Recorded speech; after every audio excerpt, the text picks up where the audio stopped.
Hello there and welcome. I'm Bob Proctor. And it's a real pleasure for me to be here with you at this event all over the world. I want to begin by congratulating Wolfgang Sonnenberg. Do you know, I believe everyone, every day, everywhere has an idea of something great they could do. But like that, the idea dies almost as fast as it came to our mind. And of course, the idea is then stillborn. Nothing happens. That didn't happen with Wolfgang. Wolfgang got the idea and he thought, everybody should win every day, and they should. And they certainly could. But it isn't going to happen by accident. And there, Winspiration was born.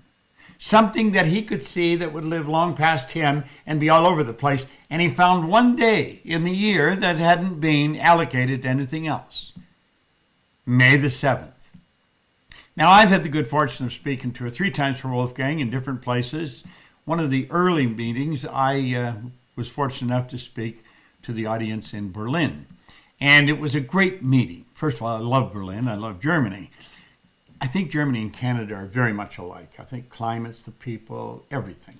The languages aren't even that far apart, I don't believe. But at any rate, it was a great meeting. And the thing that impressed me more than anything was the fact that there was a focus on children. And the children were getting help, and children need help, because our educational system is just not up to what we want it to be. Now, 57 years ago, I was fortunate enough to have a man give me this book. And the book changed the course of my life. And one day I woke up and I wanted to know exactly what happened to me. I'm going to share a little bit of that with you. And when I figured out what happened, all I wanted to do was teach it to other people. So hopefully the idea I'm going to share with you is going to help you turn Winspiration Day into a big win. You see, there's 2 things that you must know if you want to create wealth. And if you don't create wealth, you're going to be dependent on somebody else's money. Money is not a bad thing. Money is a very good thing.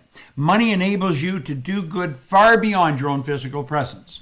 I don't know what Wolfgang spent on Winspiration, but I know he's invested a lot of money in this. Now, it's not a business to him. It's something. It's a labor of love, but it takes money.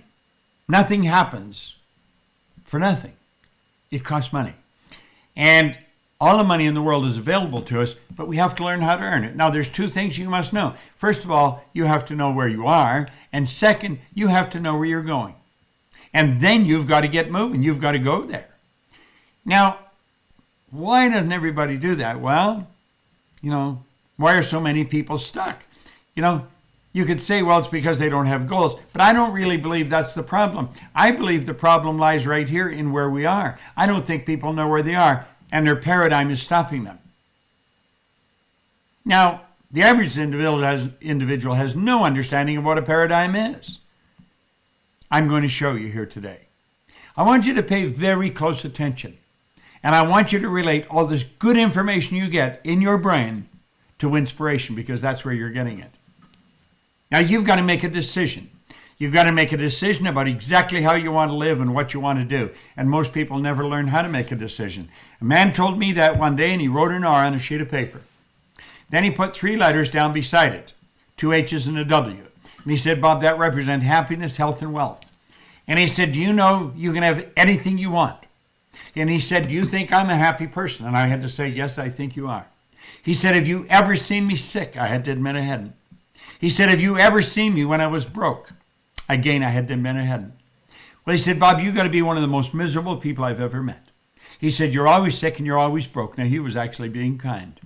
I was 26 years old. I was earning $4,000 a year, and I owed $6,000. And he said, do you ever read anything? And I said, no, I can't read. Now, that wasn't true. I could. I just didn't. And he introduced me to this book. And this is it right here. This is the book. Pages are falling out of this. I've been reading this since October the 21st, 1961. And I read it every day. I have it right here beside me in my studio. Now, I said, Bob, if you will do exactly what I tell you, you can have anything you want. That was a long time ago. I'm going to tell you, if you'll do exactly what I tell you, you can have anything you want. Do you know that in a matter of a year, my income went from $4,000, $6,000 in whole, till I was earning $175,000. Now, I want you to stop for a minute and do the math on that, because it's pretty interesting. In 1 year, I had multiplied my income by 43.75 times. Now, let me qualify that. I had 2 months high school. I had no business experience. I had a bad attitude, and I had a bad work record. But I got this book, and then I did what someone told me. For the first time in my life, I never had really followed direction. I was 26, and a man said, do exactly what I tell you, you can have anything you want. So I decided I would. And I've been doing that ever since. I learned a great lesson. I learned if you want to do something, go to someone who has already done it, and then do exactly what they tell you. Ask them if they would help you get the results they're getting. And they will say yes, and then you got to do exactly what they tell you. Now, I've had 7 mentors, but the first one got me on the right track. I've always done exactly what each one of them told me. Now, I'm going to suggest that if I can do that, you can certainly do this. I want to suggest that you turn your annual income into a monthly income. Now, that's only multiplying by 12. I multiplied it by 43.75, and I had no idea what I was doing. I didn't have the help that you're getting right now. You can do it. And then I took it over $1 million. That was the big magic number, 1 to earn $1 million. Well, I earned 1. I've earned many millions. You know something? If I can, you can. You see, that's what makes me so adamant about this. I know if I did it, anybody can do it. So let's go ahead here. What I learned? Well, let's take a look at the mind and at paradigms. We talked about paradigms. Let's take a look at them. Now, pay attention to this because it's very important. This is one of the key things I learned. In 1934, Dr. Truman Fleet, down in San Antonio, Texas, he was very involved in the healing arts, and he said, we have a problem in the world. We are treating symptoms. We're not treating the cause of the problem. Now, there's always a cause and effect relationship. When you have a disease in the body, that's an effect. What is the cause of it? And he said the cause always starts in the non-physical, so it had to start in the mind. And he said the problem is nobody's ever seen the mind. Nobody's ever seen it. So how do we work on it? And he said, I'm going to draw a picture of the mind. And that's what he drew, right there. And he said, let the mind fall into 2 parts. The large circle represents the mind. We'll say the conscious, and the bottom circle is the subconscious. But the physical instrument that carries out the operations of the mind is the body. Now, I pointed out here, this is the most valuable idea I've ever learned. And I'm going to tell you, I'm surrounded by books. I have a magnificent library that I have built over the past 50-some years. This is the best idea I've ever got. So I'm going to show you something about it. There's the mind, the conscious mind, subconscious in the body.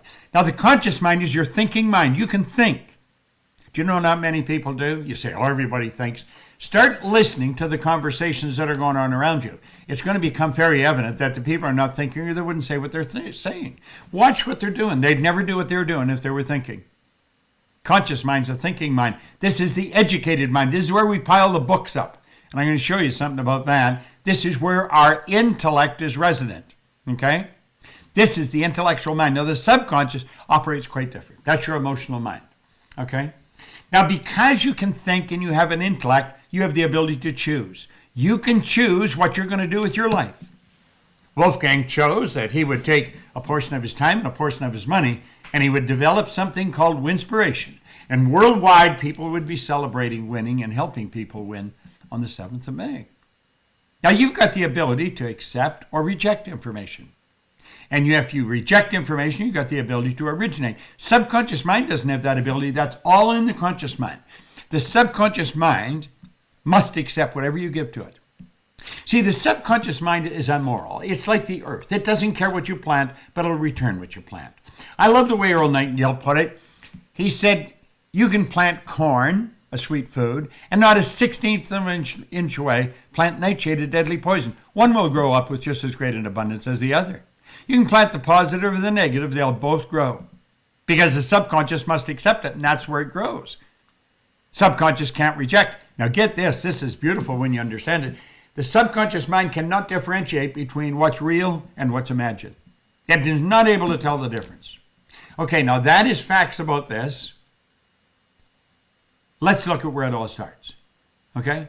Here you are now. Remember what I've just shown you?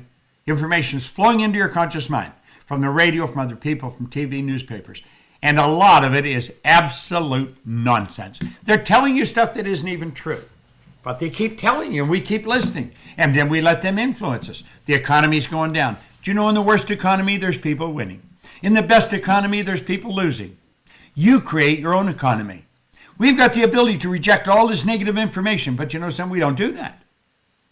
Do you know why we can? Because we can think, we can reason. And with reason, we think. Reason's a mental faculty. So we could say to that information, get out of here, just go away. But we don't do that. What do? Well, we do something much worse. We leave our mind wide open, and what we say about the subconscious, it has no ability to reject. All that information is going right into the subconscious mind and affecting the instrument you're living in called the body. Why do we do that? Well, we do it because we're programmed to do it. That's what a paradigm is. How did that paradigm form? Well, let's just close the window on this for a moment and move over here on the other side. And let's take a look over here. The first one was today. This represents you as an infant. This is how you arrived at home. When you were born, your subconscious mind is wide open. If you were taken out of an English-speaking home and put in a home that spoke Spanish, you grow up fluent in Spanish. If you were taken out of a Spanish home and put in a Chinese family in suburbs of Shanghai, you would speak Chinese. If you were born in a home where there are 3 or 4 languages, you'd learn all 4. I worked with an associate in Kuala Lumpur for a long time, and they had a little boy, 4 years old, could speak 4 languages. The little boy didn't know the difference. He didn't have the ability to reject the idea, so he just learned all the languages. And so everything that's going on around us just keeps going into our subconscious mind. And this is how the image that we hold of ourselves was formed. That's right. We've got an image in our mind of ourselves, and it was formed when we were infants. But that wasn't the only idea. We had a multitude of ideas. In absence of clearly defined goals, we become strangely loyal to performing daily trivia until ultimately we become enslaved by it.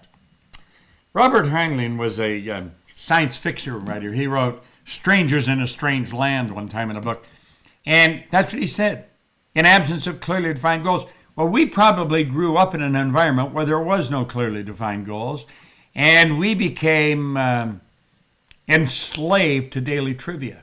And that's where most people live. Just listen to them, okay? Now let's keep thinking.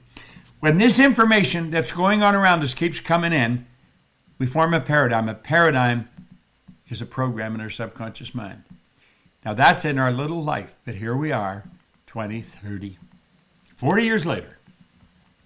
Paradigm's still in control. People don't change much over a lifetime. Oddly enough. Well, they move ahead incrementally, small jumps. But how did I go ahead by 43.75? Bang, like that in 1 year. The right information, rejecting the bad information, and studying the good information. You see, that's what Winspiration is all about. Now, let's stop and think. Here we are. School gave us valuable knowledge. However, school never taught us anything about paradigms, so we frequently don't do what we already know how to do. Superior knowledge, inferior results, causes confusion and frustration. Well, let's take a look at our drawing. There's the little stick person again, and there's all the books. You see what they do, they get you to read the book, and then they come and ask you questions, and if you can remember it, they say you've got it. Well, isn't it strange that people got it? They got all these books, degrees coming off the end of their business card, but the results wouldn't indicate they know anything. Why? Because it's not the knowledge they've got in their conscious mind that's producing the results. It's the paradigm in the subconscious mind that's producing the result. And if a person's going to change the results, they're going to have to change the paradigm. And if they don't change the paradigm, nothing changes. Hopefully you're going to see how you can start changing your paradigm. Because that is what Wolfgang wanted me to do. He said, Bob, share some of the information. Share it, let it go all over the world. Just give it to them, let them see it. So here we are. Good stuff. Now I'm going to show you how school works. There is a person, those are sensory factors, those little antennae that just come up. That's you can see, hear, smell, taste, touch. So we go to school and we hear what the teacher says, and because we hear, we gather the information. What does that mean? Well, I just showed you the model. Gathering information is a bunch of ideas of books just piling up in the conscious mind. And then they check you, they ask you questions. If you pass them, they'll say you know. Just because you can answer a question about what this man wrote, that doesn't mean you know it at all. That's not knowing. That's remembering. That's gathering information. Now, you hear with your ears, but I'm going to tell you something. You listen with your emotions. If you want to learn what I'm talking about, you got to listen to it. And the odds are pretty good if you'll learn, or you listen, you will learn. Now, learning is when we consciously entertain an idea, we get emotionally involved in the idea, we step out and act on that idea, and we change the end result. You see, the key here, if I back it up a moment, the key is in the doing. You got to do it. Don't just repeat it. You got to do it. The truth is, everybody knows how to do better than they're doing. Problem is, they're not doing it. Okay? The feedback from what you do, the change in result, that's the learning experience. Everything else is gathering information. Now, paradigms. Let's think. Paradigm's a mental program that has almost exclusive control over our habitual behavior, and almost all of our behavior is habitual. You could set a clock by most people. If they get up in the morning, they move into a routine. That's what happens. It's sad, but they do it. When paradigms stay in control, nothing changes. That's right. Now let's take a look at this. Let's look at the areas of your life that a paradigm has enormous influence. It influences your perception. Your perception is how you see things. That's really what it is. Your paradigm, it controls your use of time. Have you ever noticed some people, they get virtually nothing done in a day, in a week, in a month? Some people accumulate or accomplish more in a day than other people do in a year. Get this. Everybody gets the same amount of time. We get all there is. So it's what we do with our time. That's what makes the difference. I watched Wolfgang Sonnenberg in a company one time with the same amount of time that everybody in the company had, and there were thousands of people selling in that company, where he got $1 million bonus from what he did. The others didn't do it. But they had the same amount of time. If he did it, you could do it. See, I always say, if I can do it, you can do it. If he does it, you can do it. Now look, use of time. Your paradigm controls your creativity. Most people think they're not creative. Writers are creative, musicians are. Everybody's creative. You're God's highest form of creation. Your creativity controls your effectiveness, and your effectiveness controls your productivity. Now I'm going to tell you, the ceiling is logic. We let logic stop us. We go to dream, logic stops us. Wonder what the Wright brothers were doing. Here's two young bicycle mechanics around 1903. They live in Dayton, Ohio. They're going to fly an airplane. They're going to introduce us to flight. Nobody had ever done it in thousands and thousands of years. They were going to do it. The neighbors must have thought they were out of their mind. But they did it, didn't they? And today we just shoot all over the world. We're not a long ways away from anywhere. Now, not only does it control all those areas, your paradigm controls your ability to earn money. Now look there's a box around us in these areas.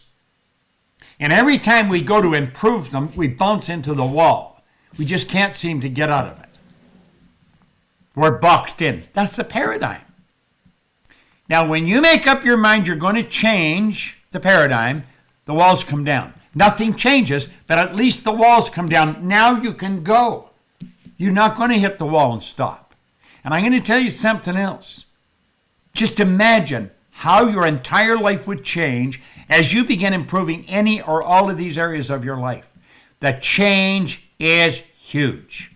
And here's the most beautiful truth that you'll ever hear. It's permanent. You don't go back.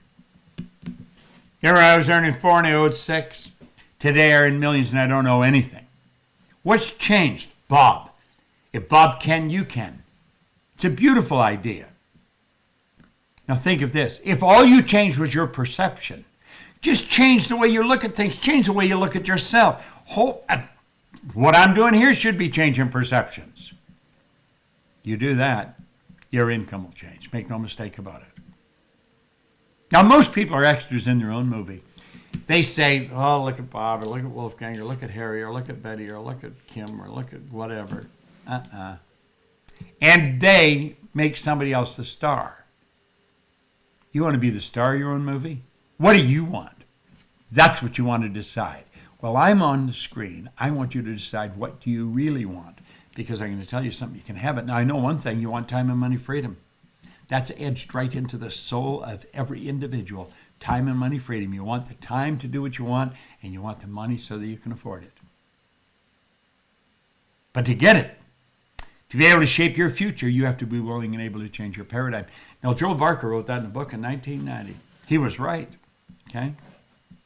You got to get out of the box, my friend. Creativity is the opposite of routine. You must become very creative. And you can. I'm going to take and show you. In times of rapid change, Eric Hoffer said, the learners will inherit the earth. Well, the learned find themselves beautifully equipped to deal with the world that no longer exists. See, when people leave school, they think they're learned.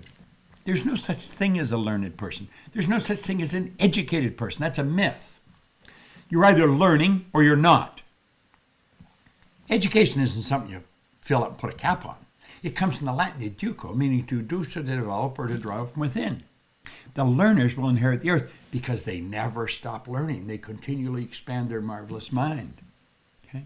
Now, he qualified that because he said to learn, you need a certain degree of confidence. Not too much, not too little.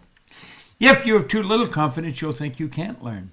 If you have too much, you'll think you don't have to learn. And you know, I think we all fall into both of those categories all too often. I think, oh, I couldn't learn that. Oh, I don't need to know that. Let's make up our mind. We're going to stay with that certain degree of confidence, that fine line that's going to give us everything we want. Now, quit trying to fight change. Buckminster Fuller, brilliant guy, created the geodesic dome. He said, never change things by fighting existing reality. Don't fight what's going on. He said to change something, build a new model that makes the existing model obsolete. Build a new model. You can, because you can dream. Download Nat King Cole's song, Pretend. He said, pretend you're happy when you're blue. It isn't very hard to do. And you'll find happiness without an end whenever you pretend. It's a beautiful song about using your imagination to create the life you want. Nat King Cole, Pretend. Okay? Now look, here's the ABC of goals. ABC of goals. Most people, they get locked in. They don't even dare go upstairs because that's a fantasy. And fantasy is supposed to be left for children. So we stick here. We say, I'm gonna do what I know will happen. Well, that's sort of dumb because you're going to get the same results over and over again. But then you come to something like this and you say, I ain't going to go up here. I'm going to do what I think I can do. That's not going where you want to go. That's not what you want. That's what you think you can do. You know what you're doing? You're measuring your present resources. With the money I got, the help I got, this is what I can do. So that's where I'll set my goal. There's no inspiration in that. None. So pretty soon you're back down here. And then somebody says something positive, you go back up there. But you get hit and you come back down here. And pretty soon you're stuck right there. Why? Look at, there's the 3 stages of creation. Fantasy, theory, fact. If you're going to get what you want, you got to fantasize. Now, this is how it's done. You build a fantasy of what you want. You do that in your own mind. You never ask how you're going to get there. You just know you are. And then you have to turn that fantasy into a theory. This is where you go from using your imagination to using your reasoning factor, and you really start to think about it. Now, before you can turn the theory into a goal in your mind, because that's where it is in your conscious mind, you got to ask yourself 2 questions. Am I able to do this? Well, listen, I've studied the Bible, the Bhagavad Gita, the Quran, the Torah, all the religious books, the Book of Mormon. I've studied all kinds of psychology books. My library is loaded, and it's all on the same subject, on the marvelous mind and what we can do. Every one of them clearly indicate you and I have infinite potential. No one knows what we're capable of doing. So even though in 1961 I was a dead loser, just a slug, doing nothing, in 1 year, bang, like that, it all changed. Know why? I started to think. Am I able? Yeah, I'm able. But I had somebody convincing me I was able. I had a good mentor. Then, am I willing? That's it. Are you willing to pay the price? There's no free lunch. When you say yes to those two things, you got a goal. And then you take that goal and you impress it upon your subconscious mind, universal intelligence. It will take it and begin to move it into form. And that's how goals are reached. So you go from the fantasy to the theory of the fact. Then you're in the position to build bigger and better fantasies. Now that, my friend, is a creative process. Let me show you how that works. What do you need? All you need is the will to do it.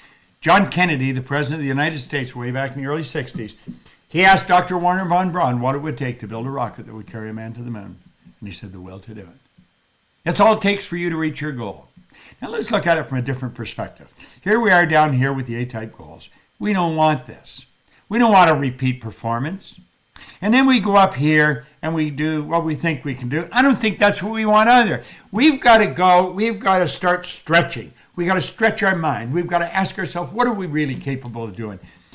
And we're going to go up where the air is a little thin, into that high octane energy. We get up to a C-type goal. This is where we're creating.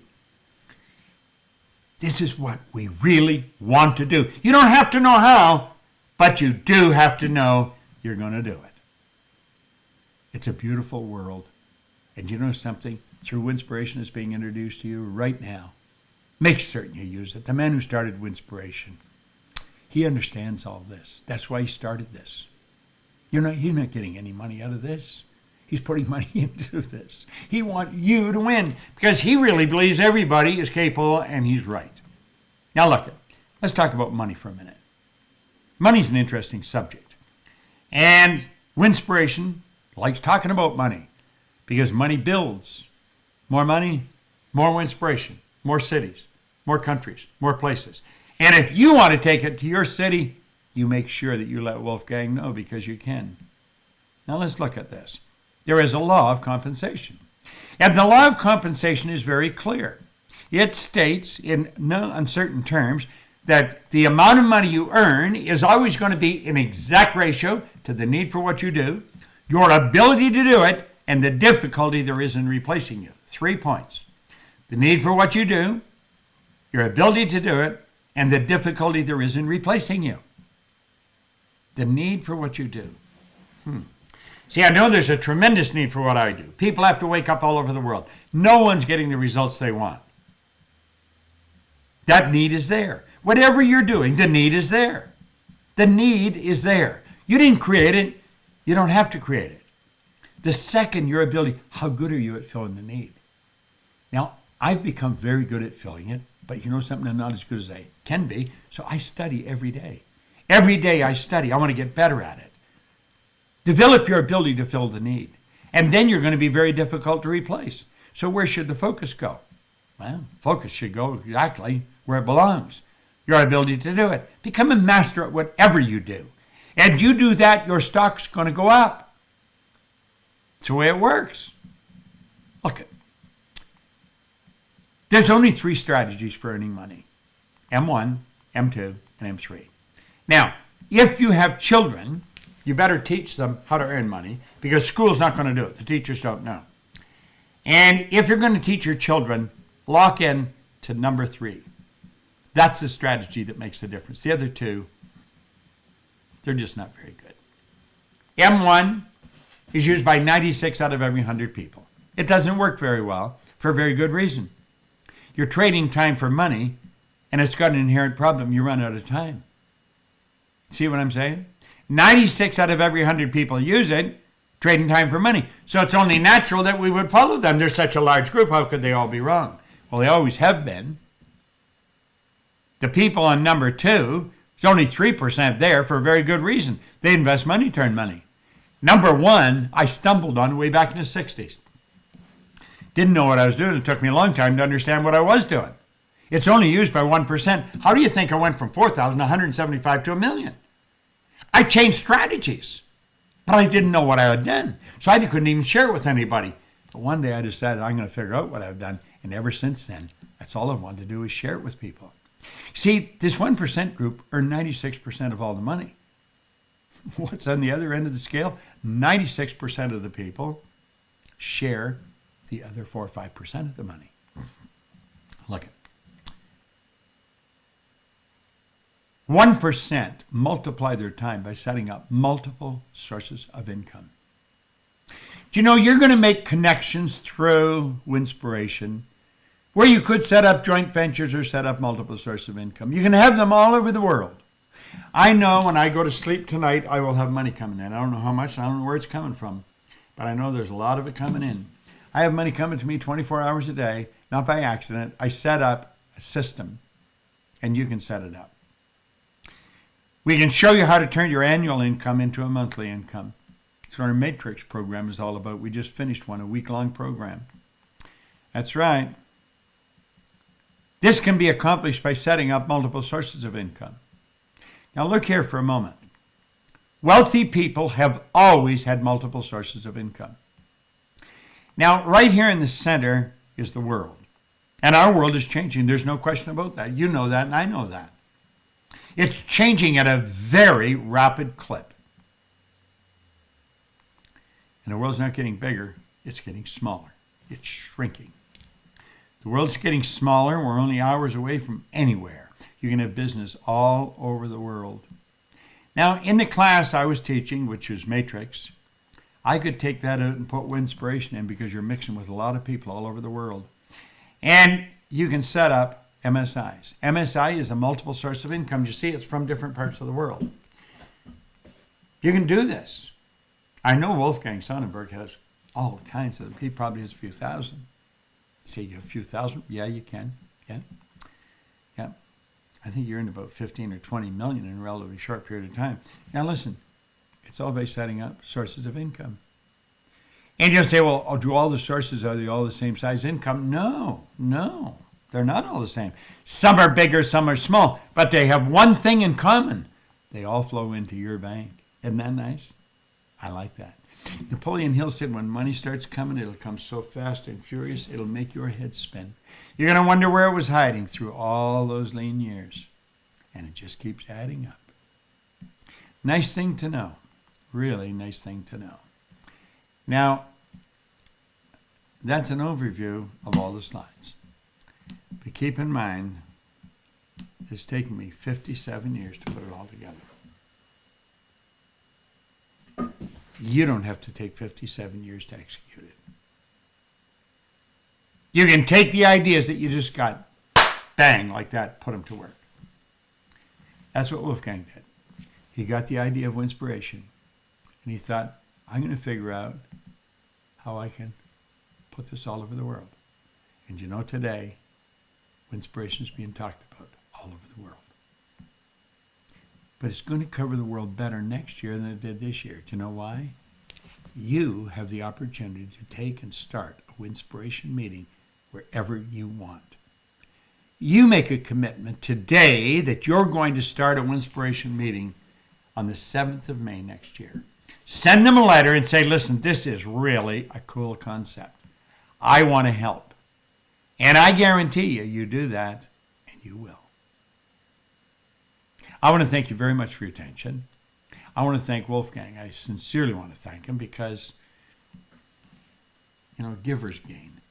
I love the opportunity of giving whenever I can. He's given me that opportunity on a few occasions with Winspiration. He and I are good friends. We don't see each other that much. We're like thieves in the night. You know, he's busy, I'm busy. We're going in different directions. We're both very busy business people. You've got him to thank for this. I want to thank you.